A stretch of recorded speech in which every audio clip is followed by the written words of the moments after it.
we'll get into some of the other moves that you mentioned there. Free agency and some player movement for the Sabres. Some guys in, some guys out, as we talked about at the Open. The bottom six has been pretty much revamped from top to bottom there. I've got the updated forward line depth chart here just for reference here. And you look at it, and right now they've got Jason Zucker as a second line left winger, but I assume he's going to be probably the third line left wing that you had kind of brought up there. Ryan McLeod in a trade with Edmonton that we'll get into. Jordan Greenway still on the roster right now. And then a completely new fourth line in Beck Mallenstein, Sam Lafferty, and Nicholas aube-kubel. Three guys that were all brought in via free agency. Mallenstein was a trade with Washington, but the other guys were brought in via free agency. You lost some pretty notable bottom six players. Zemgus Girgensons, the longtime Sabre that you mentioned there, played his entire career with Buffalo, signing a 3-year deal with Tampa Bay. Good on him for being able to get a contract like that with them at this point in his career. You lost Eric Robinson and Tyson Jost, who both signed with Carolina, oddly enough, and a couple other subtractions as well. In Rochester, but it was pretty interesting the way that Kevin Adams went about free agency. They definitely didn't make the big splashes like the Nashville Predators did, getting Steven Stamkos, Jonathan Marchessault, and Brady Shea, but you didn't really expect those kind of moves from Buffalo in the situation they were at with their top six players. But what did you think, especially Zucker? He was pretty much the big one, and Sam Lafferty would probably be, I guess, the second biggest piece that they did get in free agency.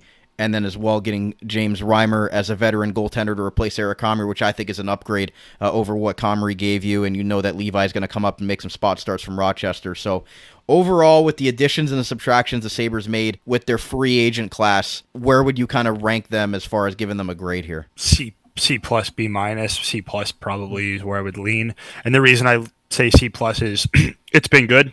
Not great. The move that they haven't made is why it's not great. They're one top six acquisition away from this being a relatively solid offseason.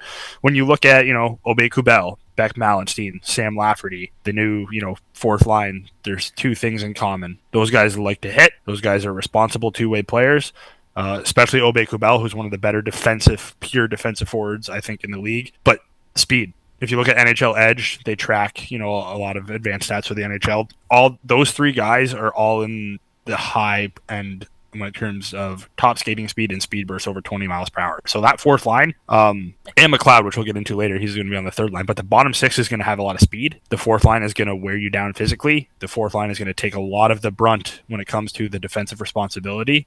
But they are equipped to do that in terms of their underlying numbers. So a bit of a different switch. Girgensons did have some speed, don't get me wrong, he was fast, but in terms of guys like Oposo kind of lost a step as he got older, which obviously he got older there, but I like the philosophy switch. That's why I went with C plus. I really like the way they revamped their bottom six. I think their bottom six is going to be so much better this year.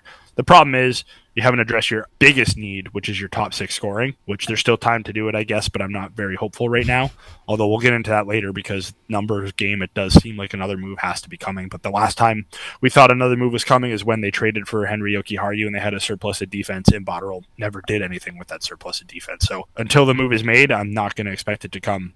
But that being said, good offseason, not great, not terrible.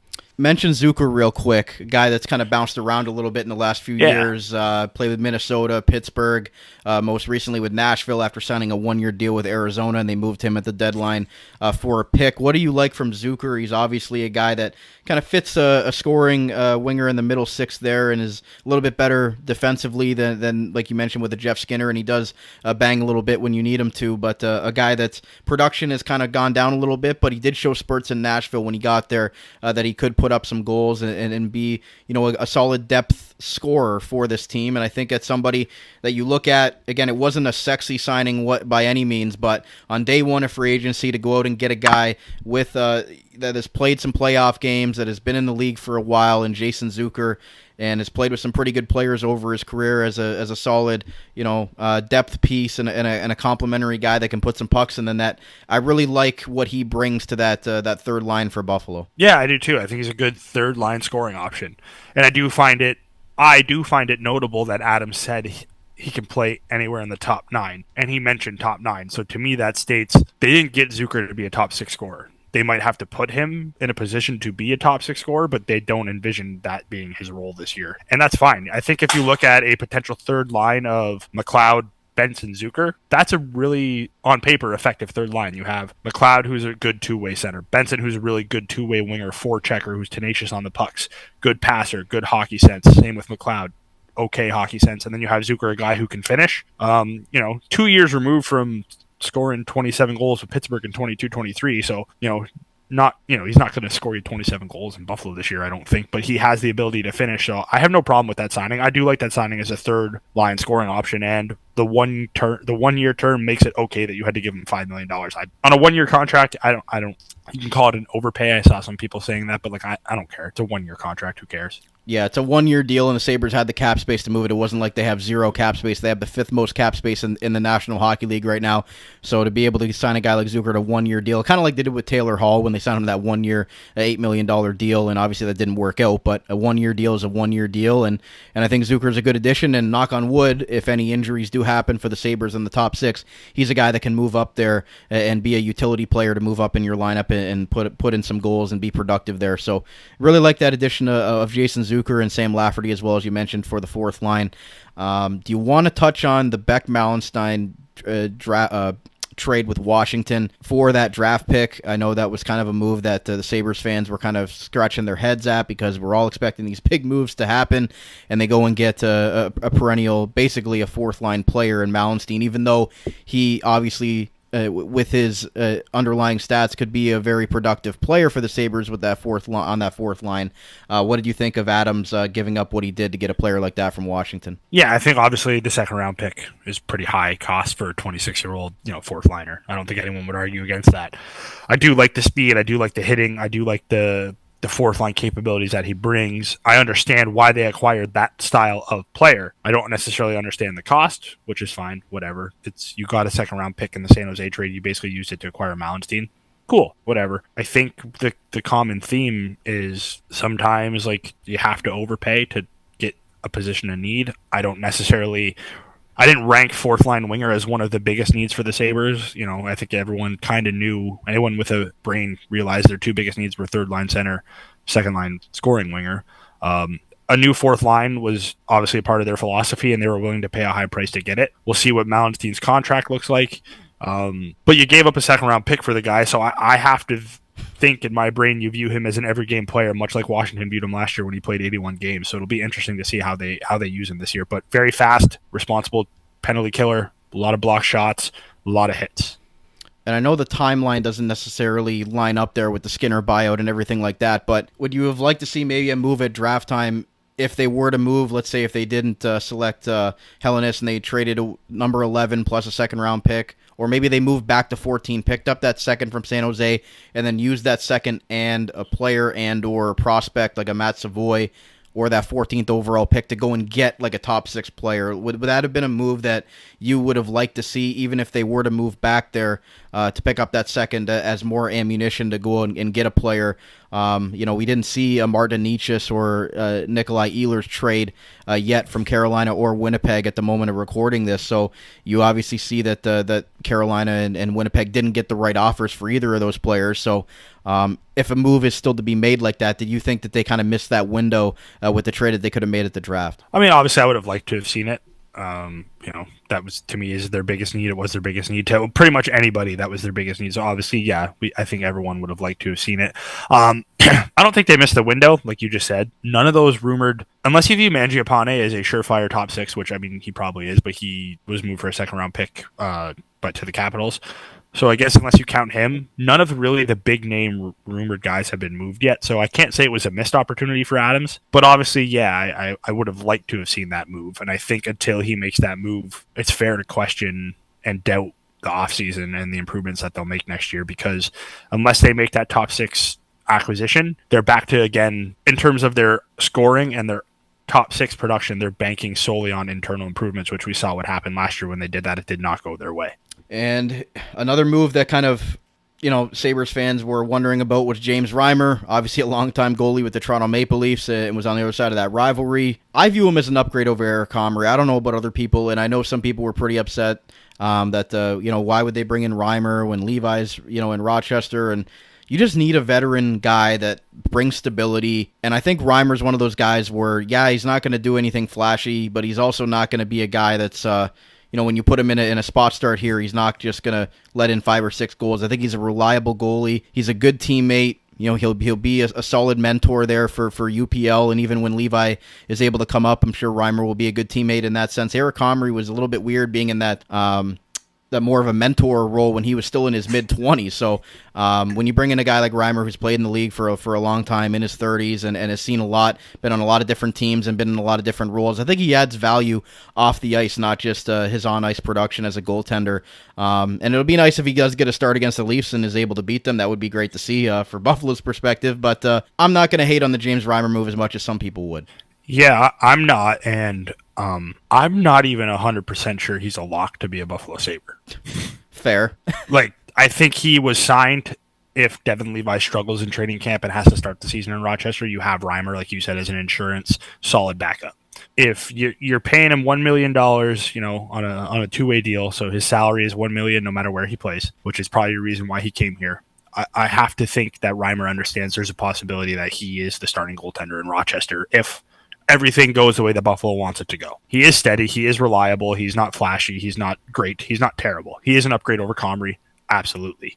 If Devin Levi shows up in training camp and plays extremely well throughout the preseason, I can't picture Buffalo being like, yeah, well, we signed James Reimer, so Levi, you have to start in Rochester this year because Luukkonen's our guy. Luukkonen's our guy no matter what, but I still firmly believe that James Reimer doesn't block them from going with a Luukkonen-Levi tandem. So not going to hate on it. There's nothing wrong with goalie depth. I wouldn't be surprised if he's Rochester's goalie. I mean, they probably will have to subject him to waivers, obviously, because of the amount of time he's played in the league. But he signed with Buffalo for a reason, so maybe they did tell him there's a real shot he's the backup here, or maybe it was the fact that they guaranteed him $1 million no matter where he plays. I'm not really sure, but I'm not going to hate on that signing.